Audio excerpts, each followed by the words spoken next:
Haddatsana bercerita pada kami Bukhari sapa Musa ibnu Ismail.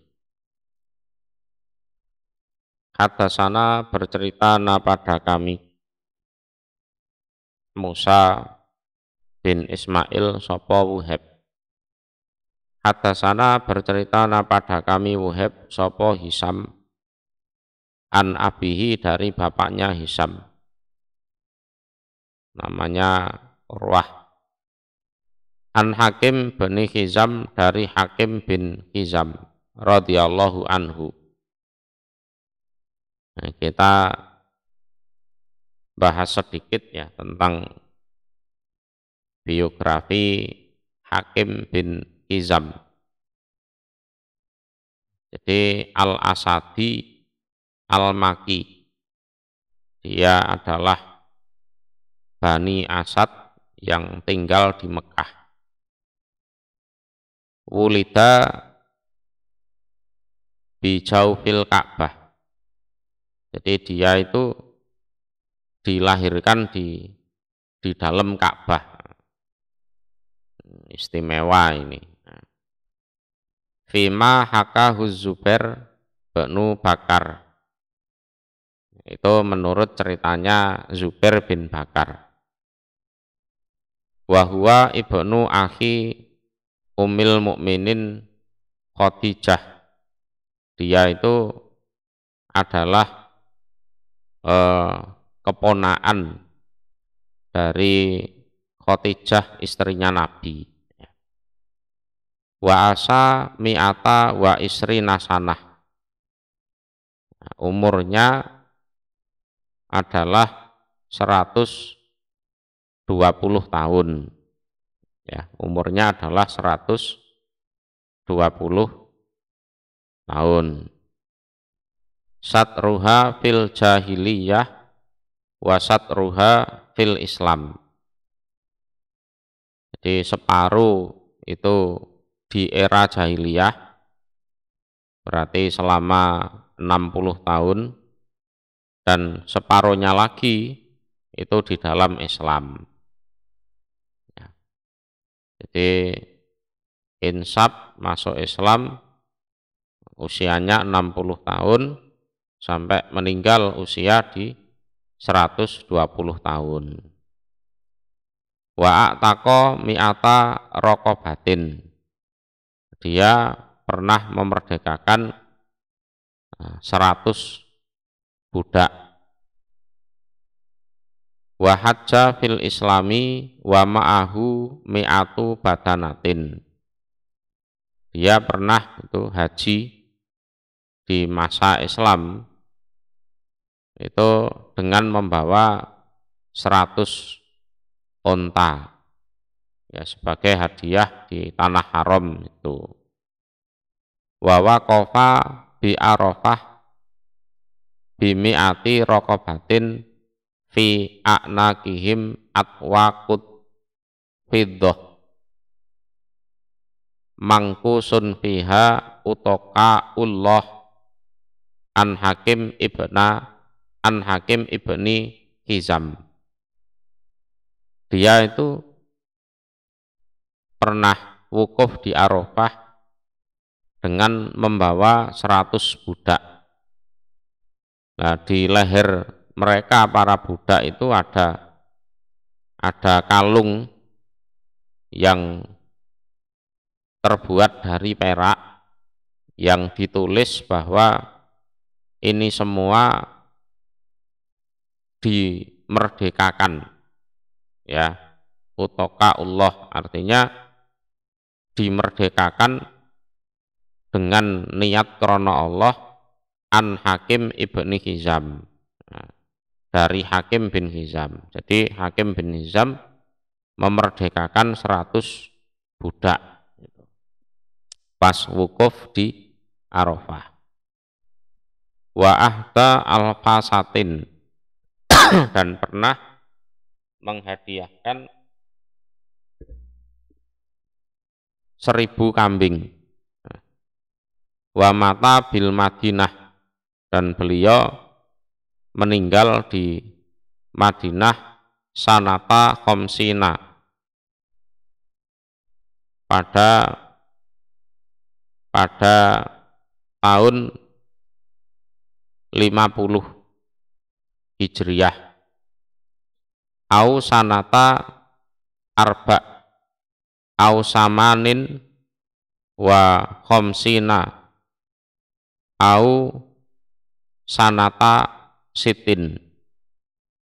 Jadi ada yang menjelaskan tadi tahun 50, ada yang menjelaskan tahun 54, ada yang menjelaskan tahun 58, ada yang menjelaskan tahun 60. Ya. Karena waktu itu penanggalan juga tidak begitu ditulis secara rinci. Jadi umpama ada selisih, ya segitu sesuatu yang biasa. Ani Nabi, dari Nabi Sallallahu Alaihi Wasallam, qala bersabda sopo Nabi, al yad al ulya, utawi tangan yang di atas. Tangan yang di atas itu artinya orang yang memberi, iku khairun, lebih baik, minal yadis sufla, daripada tangan yang di bawah, daripada tangan yang di bawah. Karena umumnya orang memberi itu memang tangannya di atas, ini memberi, yang minta itu kan ini ngatung istilahnya. Nah, nanti juga tidak perlu dimanipulasi. Nanti kalau ngasih saya tangan sampean di bawah ya, nanti saya ambilnya dari atas. Ya nggak bisa dimanipulasi seperti itu. Ini kan hanya bahasa. Jadi tangan yang di atas, karena memang orang memberi itu biasanya posisi tangannya di atas. Itu lebih baik daripada tangan yang di bawah, yang minta. Karena orang minta itu biasanya tangannya di bawah. Jadi tidak perlu dimanipulasi. Wabda, dan memulailah kamu, hakim ya, biman, terhadap orang, ta'ulu, yang meramut kamu atau yang merawat kamu. Jadi dalam memberi itu mulailah pada orang yang kamu ramut, yang menjadi tanggung jawabmu, ya, yang menjadi tanggung jawabmu. Memberi ini ya bukan melulu uang atau makanan, enggak ya. Memberi ilmu agama, memberi pendidikan akhlak, adab, dan lain-lain, itu pahalanya lebih banyak. Buat apa membuat kaya seseorang, tapi seseorang itu pada akhirnya mati masuk neraka karena tidak pernah diajari agama, kan gitu. Wa khairus shadaqati, dan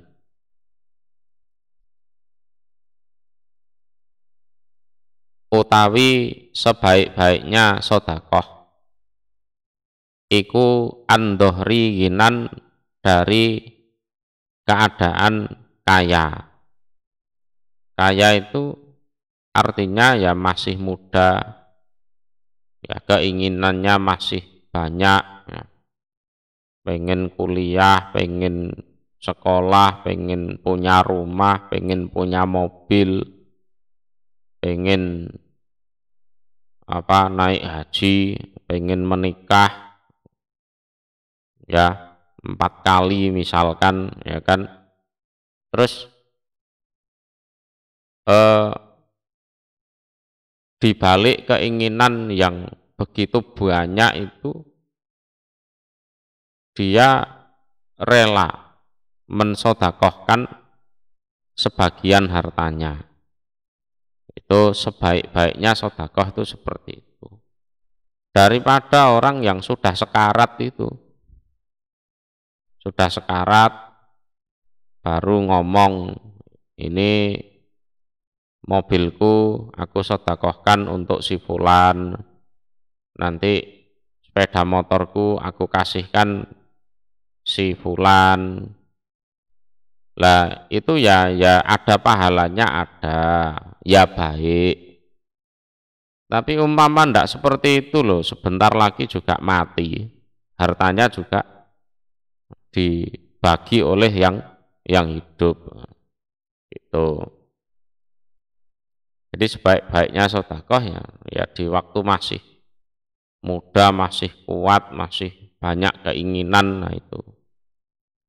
Waman dan utawi barang siapa yasta'fif yang berusaha terjaga. Berusaha terjaga itu yatlubul iffah. Nah, dia berusaha untuk menjadi orang yang iffah. Wahia al-kaffu anil haram wasu'a linnas. Dia berusaha menahan diri, jangan sampai nerjang barang haram atau minta-minta kepada manusia, sehingga dia ya usaha kerja mempeng tirakat banter, ya kerja mempeng, kerja yang giat, yang rajin, ya dia juga berhemat ya dengan kehidupan yang sederhana, ya, biar tidak terjerumus pada hal-hal yang haram dan biar bisa mandiri, tidak minta-minta pada orang, bergantung diri pada orang. Kalau seorang itu punya usaha seperti itu, yu'ifahu, menjadikan terjaga hu pada orang sopo Allah. Jadi yusiruhu afifan. Jadi Allah yang menjadikan dia orang yang terjaga betul, keinginannya dituruti oleh Allah. Waman dan utawi barang siapa yastagni yang mencari kekayaan, mencari kekayaan itu ya biar bisa mandiri, itu biar tidak bergantung pada orang, menjadi beban negara misalkan, menjadi beban keluarga. Mencari kekayaan dia ya bekerja itu tadi. Yuknihi iku maka memberi kekayaan pada orang sopo Allah. Jadi man yatlubu minallahil afafa wal ghina yu'tihillahu dzalik. Jadi intinya barang siapa yang mencari, berharap kepada Allah untuk bisa terjaga, untuk bisa kaya, artinya mandiri, ya Allah akan memberikan itu sifat terjaga, sifat mandiri kepada orang tersebut. Yes, kembali ke dirinya masing-masing punya niatan apa tidak.